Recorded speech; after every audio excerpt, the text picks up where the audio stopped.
En Mauritanie, Biram Dahabé a passé sa première nuit en prison. Le leader anti-esclavagiste a été inculpé dans une affaire d'agression présumée d'un journaliste. Candidat aux législatives de septembre, ses partisans crient à l'intimidation du pouvoir. Quels sont les faits qui lui sont reprochés? Élément de réponse avec Karine Barzega et Cheikh Zenlessem.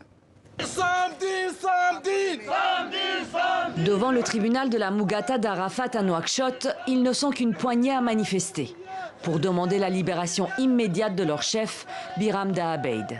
Le militant anti-esclavagiste, président du mouvement abolitionniste IRA, a été arrêté mardi dernier chez lui. Monsieur Biram a pris bien la précaution de leur poser la question. Ils ont dit qu'ils le demandent de l'accompagner au commissariat et que c'est un ordre qui est venu d'en haut. Depuis lors, sa famille n'a pas accès au leader. Après 6 jours de garde à vue, Biram Dahabeid a été inculpé et emprisonné lundi pour atteinte à l'intégrité d'autrui et menace d'usage de la violence. À l'origine de cette condamnation, une action en justice d'Abdallah Deda, auteur d'un documentaire sur l'alliance entre le parti bassiste Sawab et le mouvement IRA. Après diffusion du film, les deux hommes ont eu un désaccord sur le contenu éditorial. Monsieur Biram alors a distribué des messages à travers les réseaux sociaux à ses partisans, les incitant à m'attaquer, ce qui a été fait.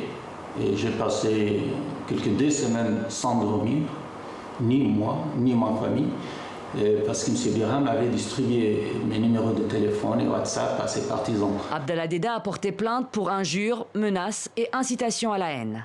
Une affaire a priori d'ordre privé, seulement ce jugement survient à 3 jours du lancement de la campagne des élections législatives où Biram Dahabeid se présente en tête de liste. Ses partisans dénoncent une machination politique. Le mouvement va aller de l'avant, que Biram soit emprisonné ou qu'il soit libéré, il sera élu député. Et nous serons derrière lui. Cette condamnation va-t-elle annuler sa candidature? Sur ce point, la CENI est formelle. Il a présenté les 3 pièces essentielles demandées pour la candidature, dont notamment le casier judiciaire vierge.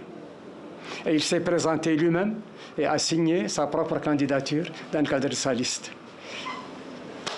La CENI ne peut absolument que valider sa candidature comme étant une candidature valable. Le reste ne la concerne absolument pas. Lauréat du prix des droits de l'homme de l'ONU, Biram Dahabeid a été accusé et emprisonné à maintes reprises pour atteinte à la sûreté de l'État. Et pour aller plus loin sur cette affaire, nous recevons El Hadj Fall, porte-parole de Biram Dahabé. Bonsoir. Bonsoir. Alors dans le reportage que l'on vient de voir, le plaignant s'est exprimé. En quoi vous estimez que cette affaire est un complot politique? C'est un complot politique parce que la concordance de la situation est un peu floue. La plainte a été déposée il y a déjà 3 semaines, il y a presque un mois, et lui est repassé au tribunal pour vérifier les éléments il y a 1 semaine de cela.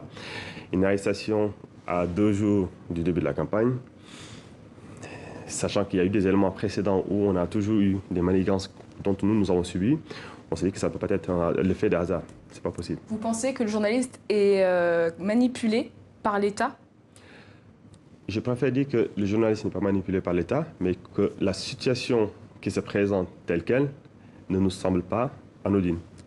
Alors la campagne s'ouvre vendredi. Votre leader Biram Dahabé est tête de liste d'une coalition législative.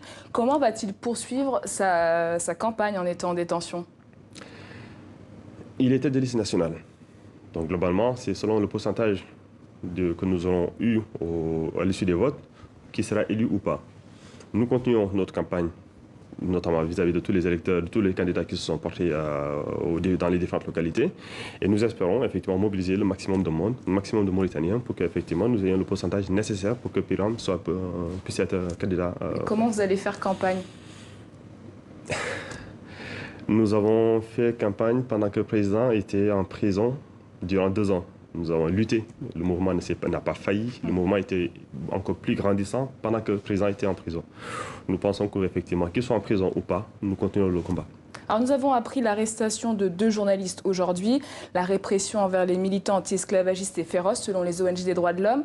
Est-ce que le scrutin de septembre sera libre, transparent et crédible selon vous? Nous sommes obligés de demander cela. Nous sommes obligés d'inviter le gouvernement à respecter effectivement les termes des élections. Mais on est conscients, malheureusement, au vu de la situation actuelle, l'arrestation de notre leader Biram, l'arrestation des journalistes, l'arrestation de sénateurs, tout cela, ce sont absolument des personnes qui sont contre une situation qu'on leur impose, une situation injuste. Nous espérons effectivement que nous allons avoir des élections libres, indépendantes, mais ceci ne nous garantit à rien du tout, effectivement, que cela se passera comme on veut. Alors pourquoi votre candidat concourt à ces élections, si vous êtes si sceptique? Nous ne voulons pas adopter la même attitude que l'opposition a souvent faite, c'est le fait de dire que nous boycottons. On estime que la démocratie, c'est l'expression du maximum de votants. Le fait de boycotter, c'est effectivement nous discréditer déjà. Donc nous participons à toutes les élections. En tout cas, légalement, nous participons à toutes les élections, en espérant que nous gagnons. El Hadj Fall, porte-parole de Biram Dahbeh, merci d'avoir répondu à nos questions.